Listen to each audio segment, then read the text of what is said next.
Commander stood on the observation deck of his great warship and watched the humans being pushed into cages.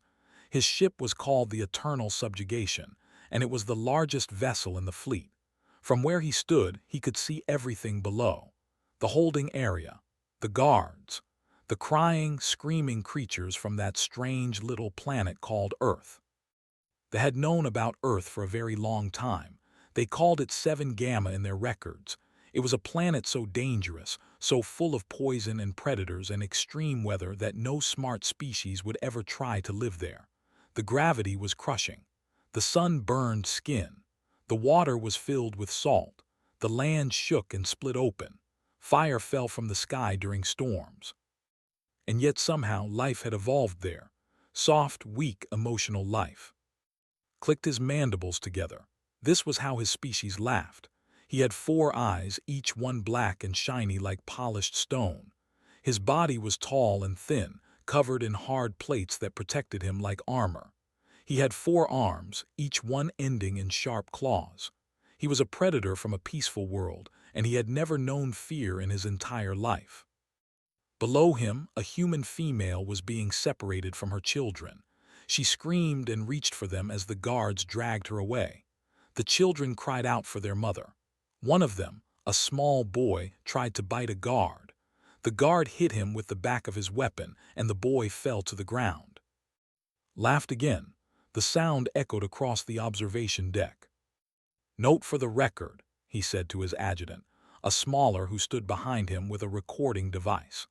"The creatures from 7 Gamma show extreme emotional responses to minor events. Their attachment to family units makes them easy to control. Separate them from loved ones, and they become weak and obedient. This is useful information for future harvests." His adjutant recorded every word.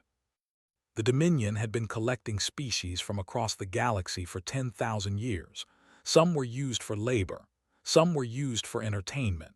Some were used for parts. The humans were new to their collection but had already decided they would be useful. They were small enough to fit in mining tunnels. They were smart enough to use tools, and they were weak enough to never cause problems. At least that was what he believed. Among the batch of prisoners there was a young woman who was not crying. She was not screaming. She was not begging. She simply stood in her cage, her dark eyes moving slowly across the room. She looked at the guards. She counted them. She looked at their weapons. She noted where they kept them. She looked at the doors, the walls, the ceiling. Her name was. She was 28 years old. She had been a sergeant in the Earth Defense Coalition before the aliens came. Had survived things that would have killed most people. When she was 19, the city had collapsed during the Great Quake. She had lived in the ruins for 3 weeks, eating rats and drinking rainwater until rescue teams found her. When she was 23, she had spent 2 years in the Amazon dead sectors, where the air itself was poison and every plant and animal wanted to kill you. When she was 26, she had fought in the Fall of Airs, when the first ships arrived and burned half the city to the ground. She had been captured 3 days ago. She had been helping evacuate children from a refugee convoy when the raiding party found them. She had killed 2 aliens with her bare hands before they finally brought her down with a stun weapon. Now she was here, in a cage, on an alien ship, surrounded by crying humans and laughing monsters. She looked up at the observation deck. She saw the tall commander standing there, clicking his mandibles, enjoying the show. She saw his 4 black eyes, his sharp claws, his complete lack of concern for the suffering below him. Did not feel fear. She had felt fear many times in her life and she had learned to put it aside. Fear was useful sometimes. It kept you alive. But right now, fear would not help her. Right now, she needed something else. She made a promise to herself, a quiet promise, a simple promise. She would survive. She would learn. She would wait. And when the time was right, she would make that laughing commander understand what it meant to take people from Earth. The guards came for her group an hour later. They pushed the humans out of the cages and lined them up for inspection. A scientist walked down the line, scanning each human with a device that beeped and flashed. Strong humans were marked with a blue symbol. Weak humans were marked with a red symbol. Watched what happened to the humans with red symbols. They were taken to a different room. They did not come back. When the scientist reached her, he scanned her body. The device beeped for a long time. The scientist looked confused. "This one is unusual," he said to a guard. "Her bone density is high. Her muscle mass is above average. Her heart rate is slow and steady despite the stress, and there are scars everywhere, old wounds that healed without proper medical care." He scanned her again. "She has been damaged many times, but she is still functional. Interesting." Said nothing. She kept her eyes forward. She controlled her breathing. She waited. The scientist marked her with a blue symbol. "Send her to extraction Moon Theta 9, he said. "She seems durable. Let us see how long she lasts." As the guards led her away, passed beneath the observation deck one final time, she looked up at Commander. He was still there, still watching, still laughing at the humans below. He did not notice her looking at him. She was just another primitive, another piece of livestock, another source of entertainment. She was nothing. That was his first mistake. Was loaded onto a transport ship with 47 other humans. The ship was cold and dark and smelled like metal and fear. People huddled together for warmth. Some of them prayed. Some of them cried. Some of them stared at nothing, their minds already broken. Sat in the corner and began to plan. She did not know where they were taking her. She did not know what challenges waited ahead, but she knew one thing with absolute certainty. Earth had spent 4 billion years trying to kill humanity. It had thrown ice ages and plagues and predators and disasters at them. It had burned them and frozen them and starved them and poisoned them. And humanity had survived, every single time. The thought humans were weak because they cried and felt love and formed families. They did not understand that these things were not weaknesses. They were strengths. Humans fought harder when they had something to protect. They endured longer when they had something to hope for. They became more dangerous when they had something to avenge. Closed her eyes and rested. She would need her strength for what came next. The transport ship carried her toward a frozen moon at the edge of the star system, toward a place the aliens considered a death sentence. They had no idea what they had just sent there. Extraction Moon Theta 9 was a frozen ball of rock and ice at the edge of the star system. The temperature outside the mining tunnels dropped to -80 degrees. The thin atmosphere was made of gases that would kill an unprotected in less than 2 minutes. The ground was covered in sharp ice crystals that could cut through standard boots. Nothing lived on the surface. Nothing was supposed to survive there. They used it as a punishment. When their own criminals did something terrible, they were sent to Theta 9. Most died within the first month. The ones who survived wished they had died. It was the worst place in the entire Dominion. This was where they sent. When the transport ship landed and the doors opened, the cold hit her like a physical blow. It pushed into her lungs and made her chest hurt. Frost formed on her eyelashes within seconds. Her breath came out in thick white clouds that froze and fell to the ground like snow. The guards laughed and pushed the humans out into the cold. They expected to see them suffer. They expected screaming, crying, begging. Stepped out into the cold, took a deep breath and smiled. This felt like home. This felt like the winters in Patagonia, where she had trained with the Coalition mountain units. This felt like the nights in the Andes, where temperatures dropped below freezing and survival depended on keeping moving and staying smart. She was not comfortable, she was not warm, but she was not dying. Around her, other humans were struggling. Some fell to their knees. Some wrapped their arms around themselves and shook, but none of them died. The guards looked confused. According to their information, humans were fragile creatures from a temperate world. They should be dying. They should be begging for mercy. Instead, the humans were just cold. A guard walked up to and pushed her with his weapon. "Move, primitive. Your section is that way." Moved. She followed the other prisoners into the mining complex. She noted everything: the guard positions, the door codes, the patrol schedules, the layout of the tunnels, the locations of tools and equipment. The work was brutal. The humans were given primitive digging tools and told to extract valuable minerals from the rock. The tunnels were narrow and dark. The air was thin and hard to breathe. The shifts lasted 16 hours with only short breaks for food and water. The food was gray paste that tasted like nothing. The water was recycled so many times it had a strange metallic flavor. Within the first week, 3 humans died. Their bodies were taken away and never seen again. But did not die. She worked her shift, ate her food, drank her water, and rested when she could. And when she was not working or resting, she was watching. She learned the names of the other human prisoners. There were 234 of them in her section alone. They came from different countries, different backgrounds, different lives. Some had been soldiers like her. Some had been farmers or teachers or doctors. Some had been children when the aliens came and had grown up in refugee camps. All of them hated them with a quiet, burning rage. Began to organize them. It started small, sharing food with those who were sick, teaching survival techniques to those who did not know them, creating signals and codes so they could communicate without the guards understanding. They did not notice. To them, human speech was just noise. They had translation devices that converted words, but they did not understand the way humans could communicate through tone, through melody, through rhythm. Taught the prisoners to sing.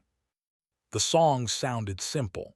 They sounded like primitive entertainment, like animals making noise to pass the time.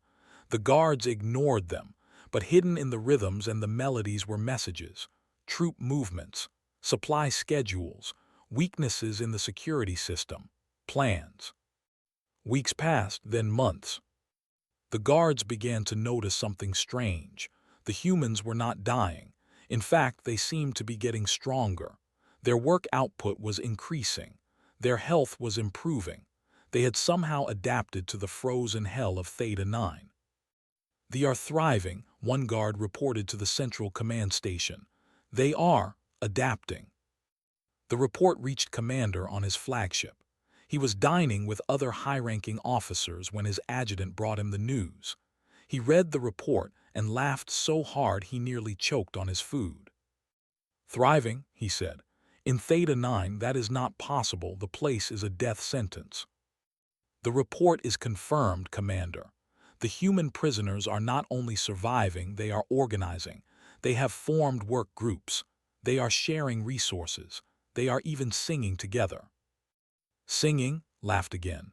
"These primitives truly are amusing. Very well, if they are not suffering enough, increase their quotas, double their work hours, cut their food rations, break them properly."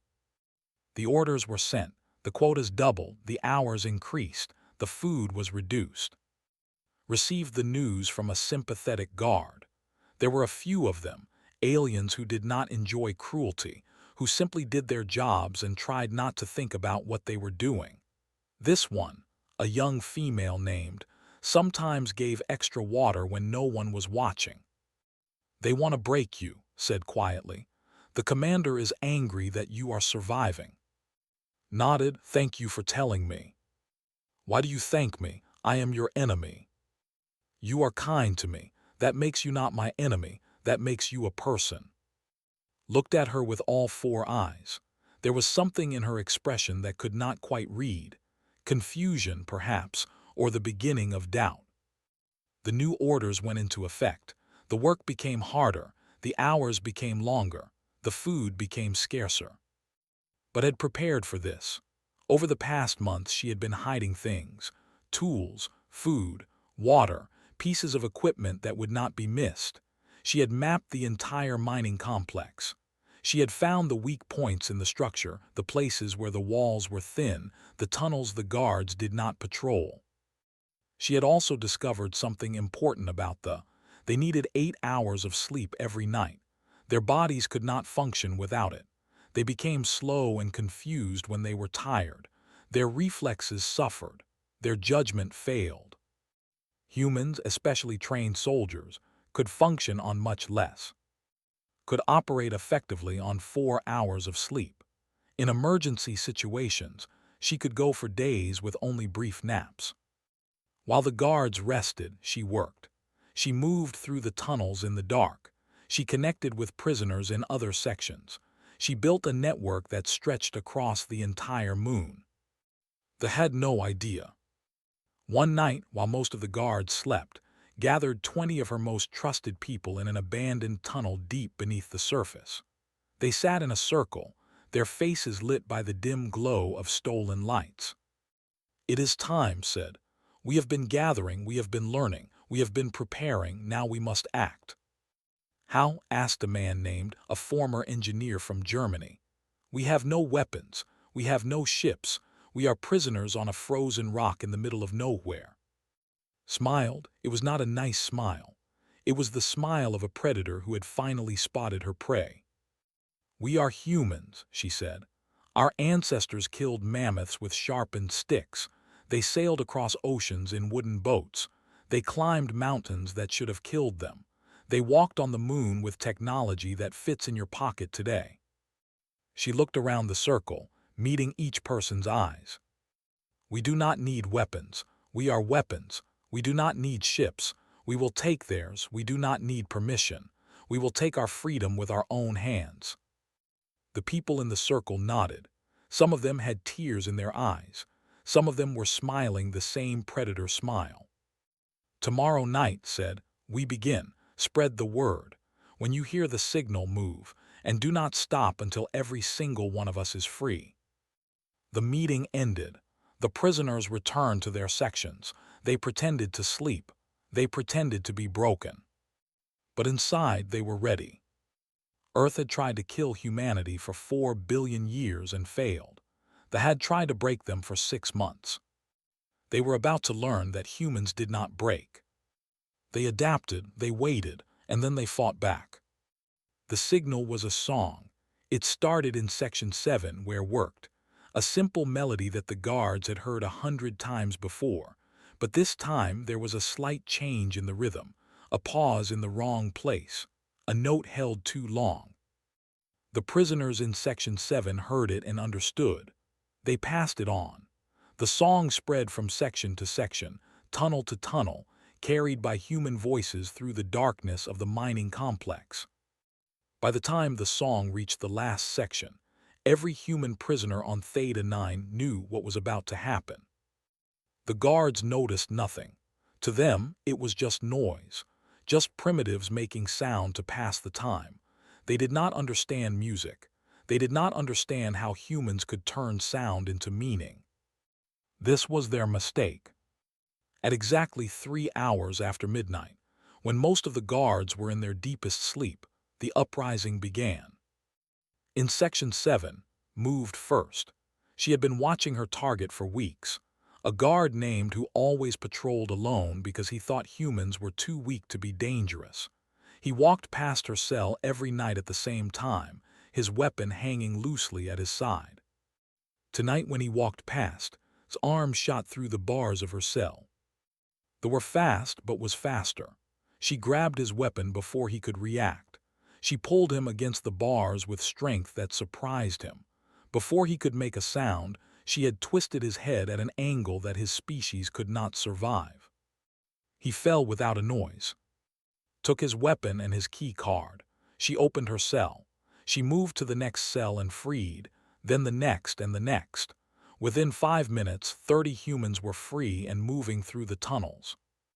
Similar scenes played out across the entire moon. In Section 12, a former Marine from Texas named Jake used a piece of mining equipment to crush a guard's skull. In Section 4, a grandmother from Nigeria named strangled a guard with the chains that had been used to bind her. In Section 19, a teenager from Japan named led a group of children in a coordinated attack that overwhelmed 3 guards before they could call for help. They had never seen anything like it. They had conquered dozens of species across the galaxy, and none had ever fought back like this. Most species surrendered when they were captured. Most species accepted their fate. Most species did not have the capacity for the kind of cold, patient, organized violence that humans carried in their blood. The first alarm sounded 23 minutes after the uprising began. By then, 60 guards were already dead, and the prisoners had seized control of 3 sections. Guard captain was woken by his second-in-command. He stumbled out of his quarters, still confused from sleep, and demanded to know what was happening. "The prisoners are revolting, sir," his second reported. "They are killing guards and taking weapons. They are moving in coordinated groups. They seem to have a plan." "That is not possible," said. "They are primitives. They do not have the intelligence for coordinated action." "With respect, sir, they are doing it anyway." Called for reinforcements. He ordered his remaining guards to form defensive positions. He prepared to crush the rebellion with overwhelming force. But had planned for this. She had studied them for months. She knew their strengths and their weaknesses. She knew they were stronger and faster than humans in a direct fight. She knew they had better weapons and better armor. She also knew they relied on their technology. They depended on their communication systems to coordinate. They needed their surveillance cameras to see what was happening. They trusted their locked doors to keep threats away. While the guards were organizing their defense, a team of human engineers led by reached the central power station. They did not try to shut it down. That would have been too obvious. Instead, they made small changes. They redirected power away from the communication systems. They disabled the surveillance cameras one by one. They unlocked doors that should have been sealed. The guards suddenly found themselves blind and deaf. Their communications stopped working.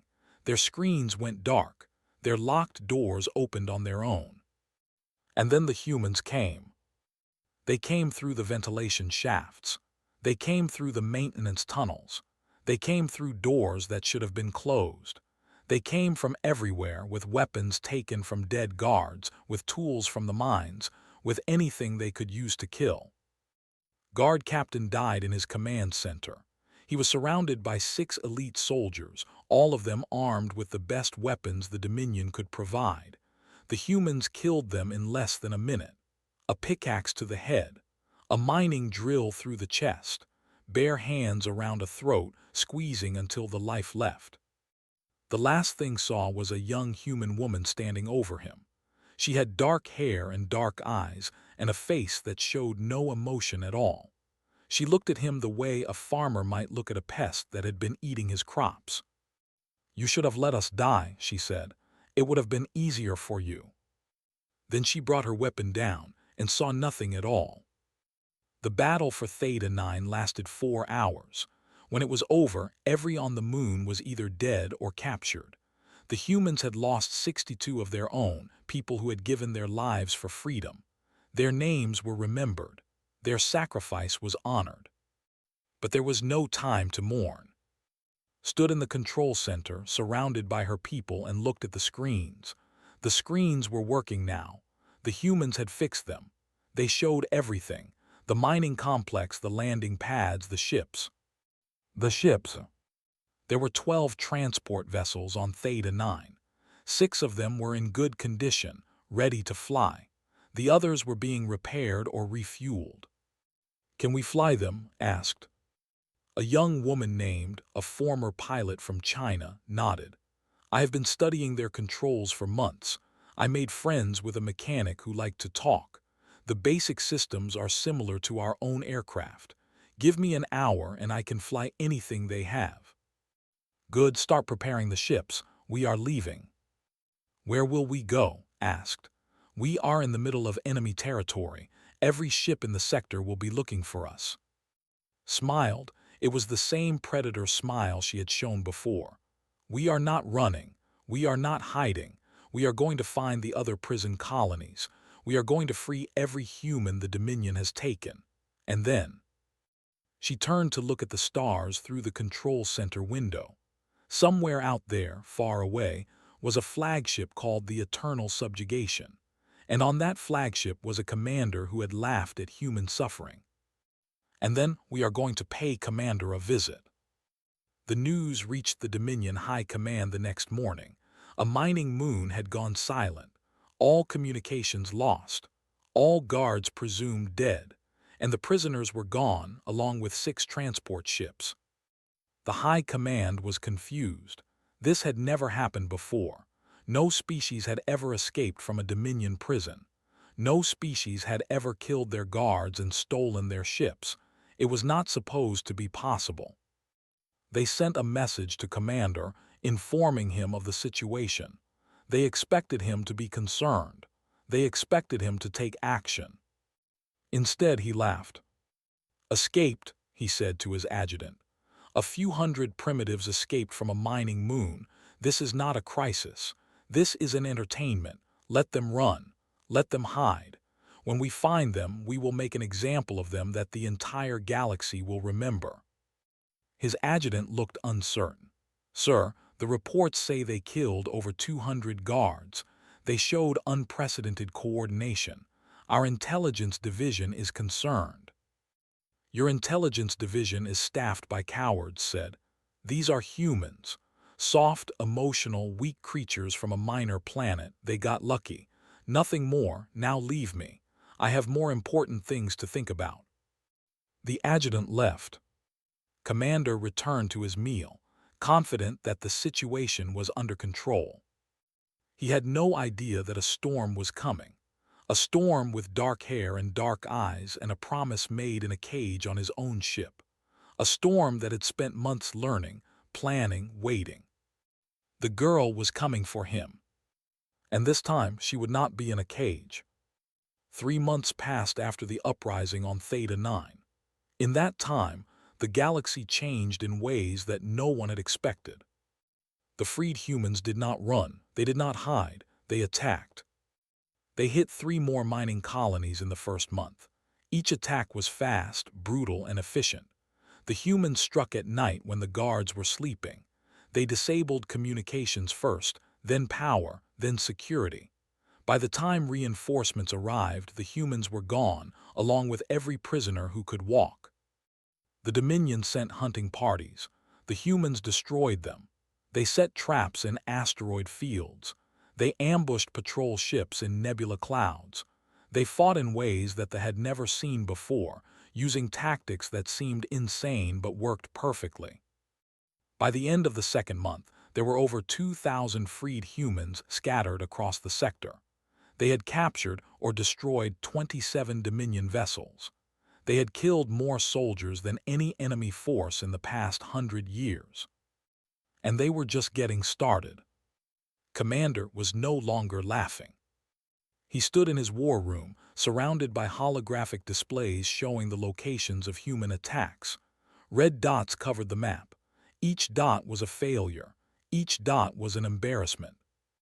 "How is this possible?" he demanded. "They are primitives. They have no fleet, no army, no resources." His tactical officer, a nervous name, tried to explain. "Sir, our intelligence division has completed their analysis of 7 Gamma. The findings are disturbing." "Show me." Activated a display. Images appeared, videos, data. "The humans did not evolve on a peaceful world," said.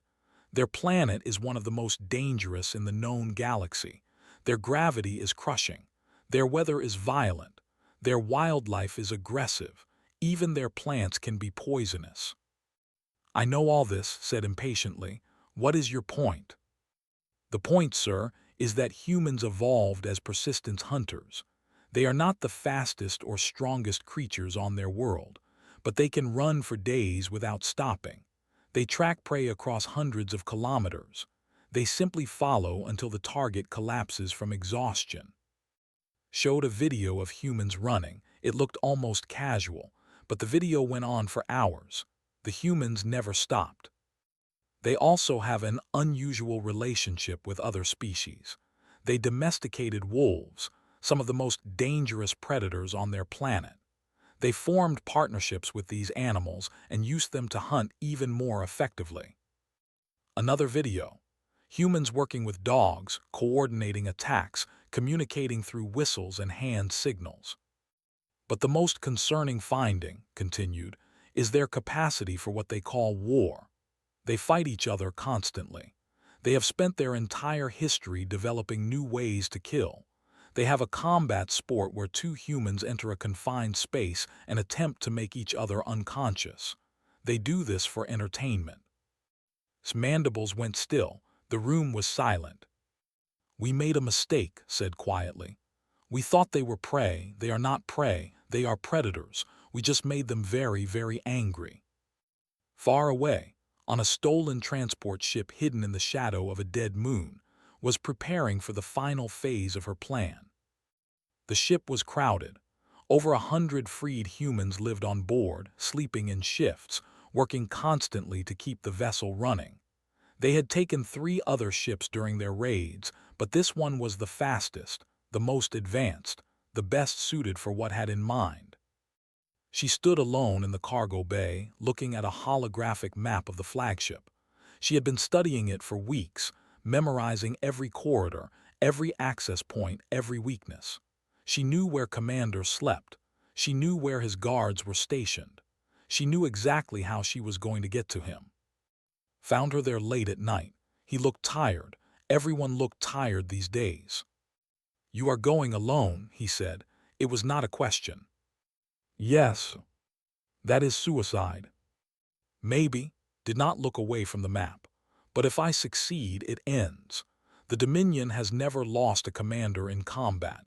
If he dies at the hands of a human prisoner he laughed at, it will break something in them. They will fear us, and fear can be more powerful than any weapon. And if you fail, then you continue without me. You keep fighting. You free more prisoners. You make them hurt until they have no choice but to let our people go." Was quiet for a long moment. Then he stepped forward and hugged her. She tensed at first, then relaxed. She was not used to physical contact. She had not been used to it for a long time. "Come back," he said. "I will try." The journey to the flagship took 3 weeks. Traveled alone on a small shuttle, hidden in the cargo hold of a supply ship that she knew was heading to the eternal subjugation. She had killed the pilot quietly and taken his place. They did not check cargo holds carefully. They did not expect anyone to be crazy enough to sneak onto a warship filled with thousands of soldiers. They did not understand humans. The shuttle docked without incident, waited until night when the activity on the ship was lowest. Then she moved.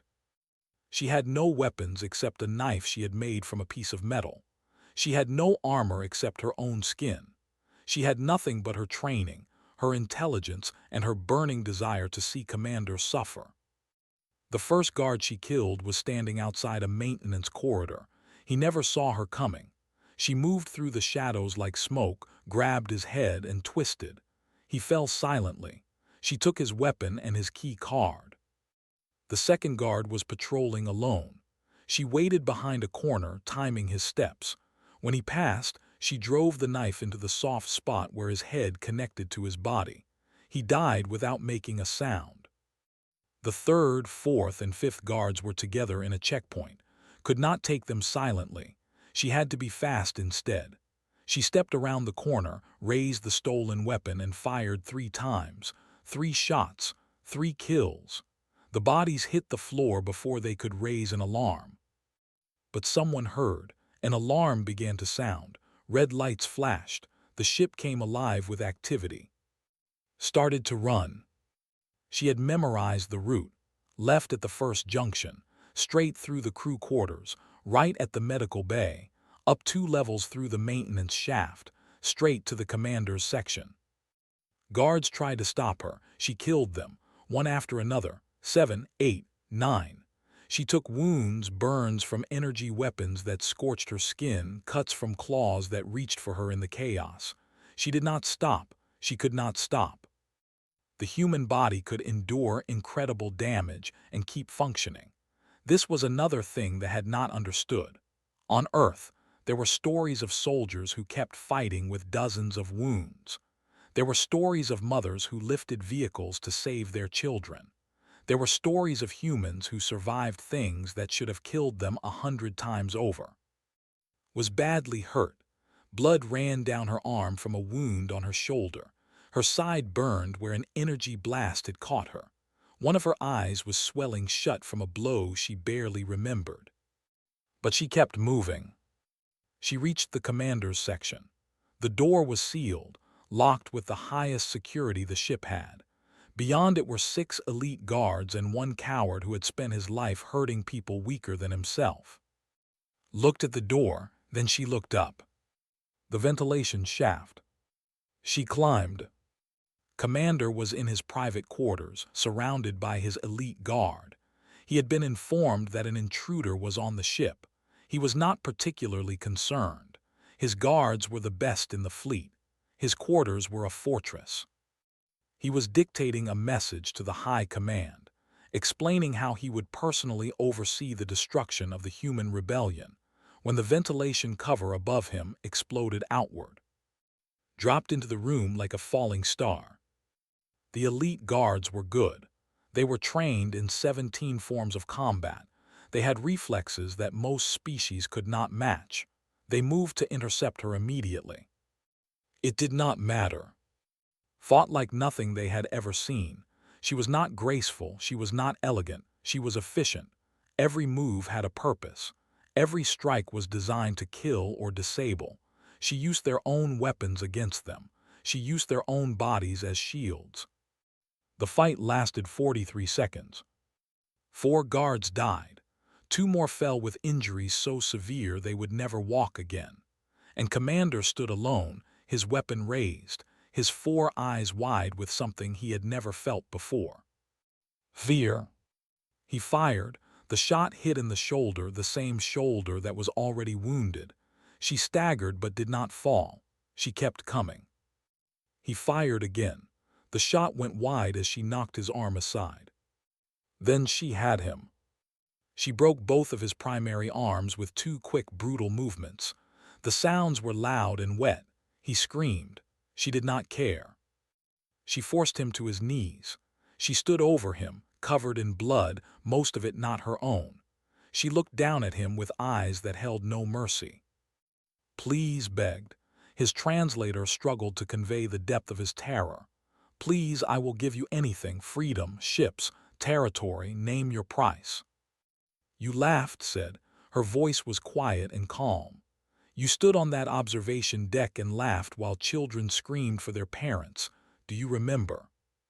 I was following orders. The Dominion demanded. Do you remember the woman in Section 7? The one your guards dragged away from her children? The one they used as an example? Said nothing. He did not remember. There had been so many. They all looked the same to him. Her name was Maria, said.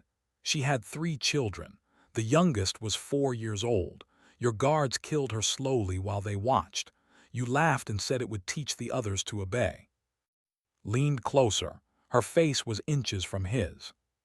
Maria was my friend. Those children called me aunt, and you laughed.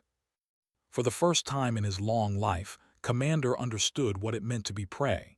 He understood the terror that his victims had felt. He understood that there was nothing he could say, nothing he could offer that would save him. The girl had come for him, and there would be no escape. Did not kill Commander, she wanted to. Every part of her screamed to end his life right there, to give him the death he deserved.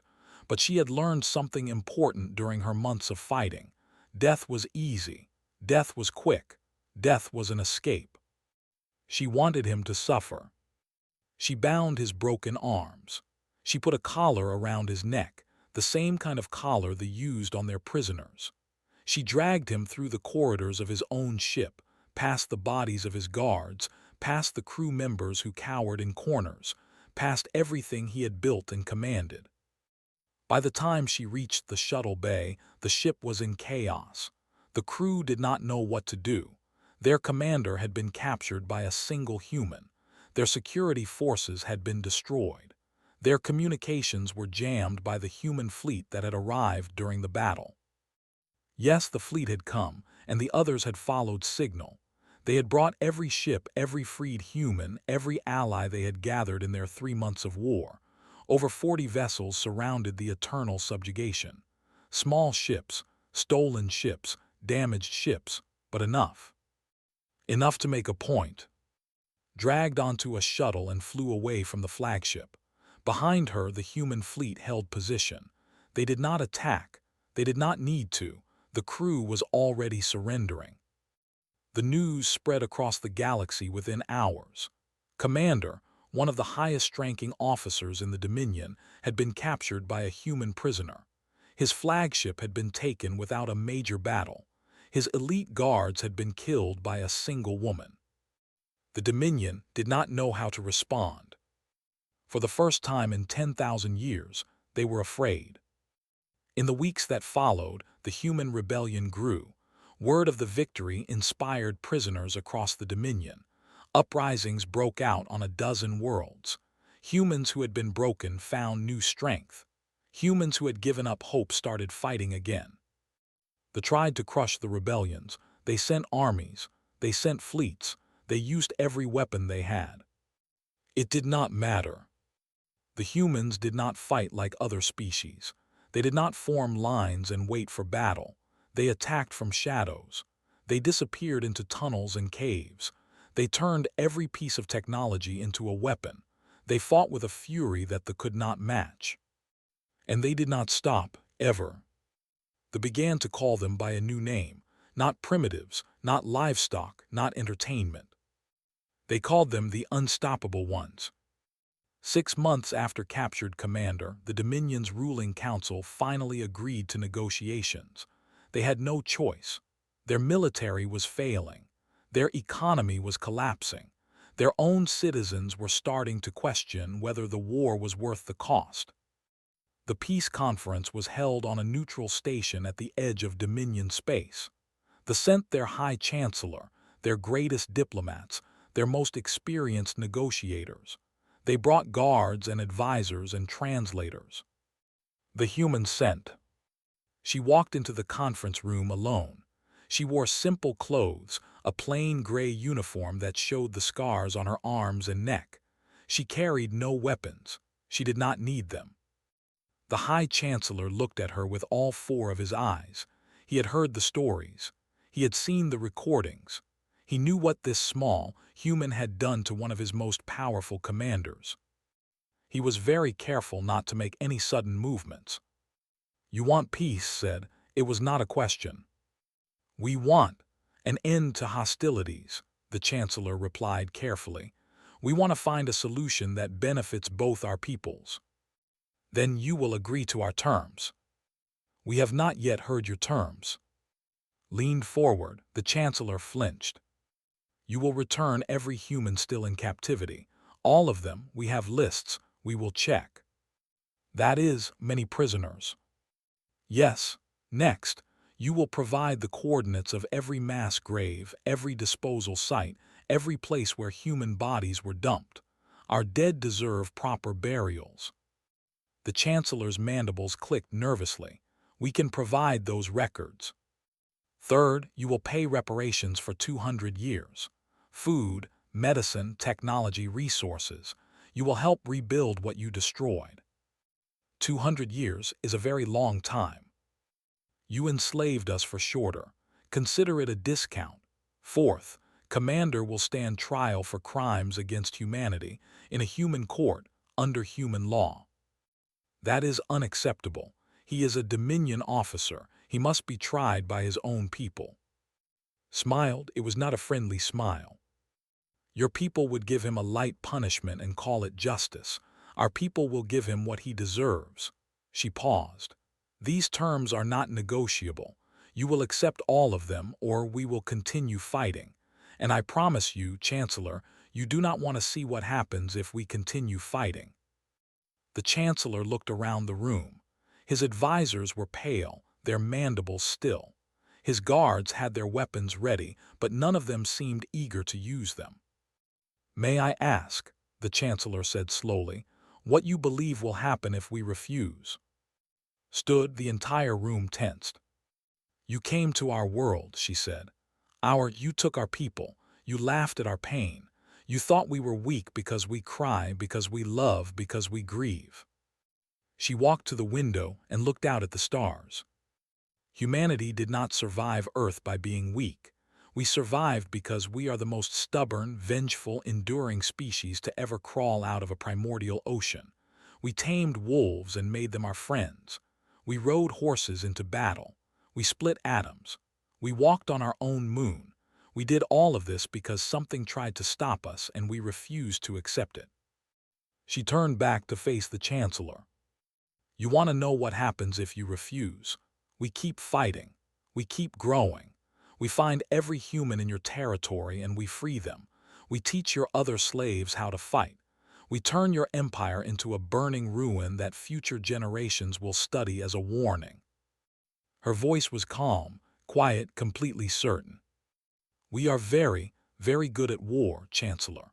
We have been practicing on each other for our entire history.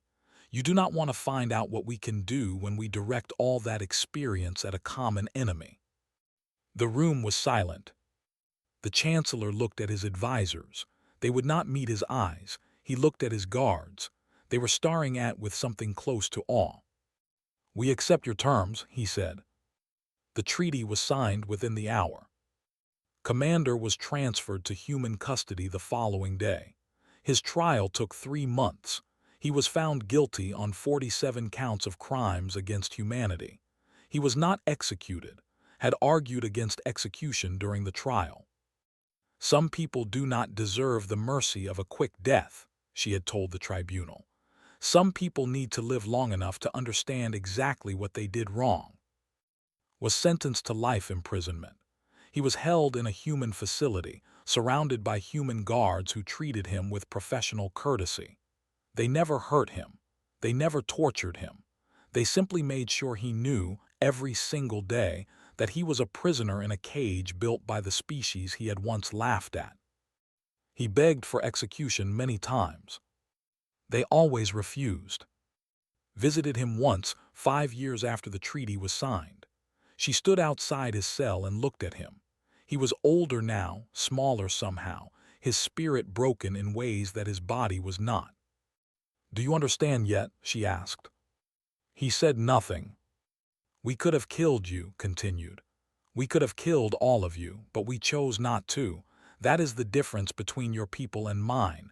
You saw weakness in our mercy, but mercy is not weakness. Mercy is strength. She turned to leave. Wait, said, his voice was hoarse. I need to know. How did you do it? You were nothing, you had nothing. How did you defeat us? Paused at the door. You studied our planet, she said. You knew about the predators, the weather, the disasters, but you missed the most important thing about Earth. What? It was not trying to kill us. It was trying to make us stronger. Every ice age, every plague, every extinction event we survived. We adapted. We grew. Earth was our teacher and we learned our lessons well. She smiled, a real smile for once, not a predator's smile, a human smile. You called us like it was an insult. You did not understand that it was a badge of honor. We are the children of a world that kills the weak and forges the strong. We are humanity, and we do not break. She left. Commander sat alone in his cell, surrounded by silence, and finally understood. In the years that followed, humanity took its place among the stars. They were never conquered again. Other empires looked at them with a mixture of respect and fear. The story spread. The legends grew. They said that humans were small but endlessly stubborn. They said that humans loved deeply and fought harder because of it. They said that humans could survive anything, adapt to anything, overcome anything. They said that if you made an enemy of humanity, they would follow you across the galaxy. They would never stop. They would never forget. They would never forgive. And they said that if you ever thought about invading Earth, about hurting its people, about laughing at human suffering, you should remember one thing. Remember the girl from the who walked onto an enemy flagship alone and made a commander beg for mercy. Remember and be afraid. Because humanity was watching. And they had very, very long memories.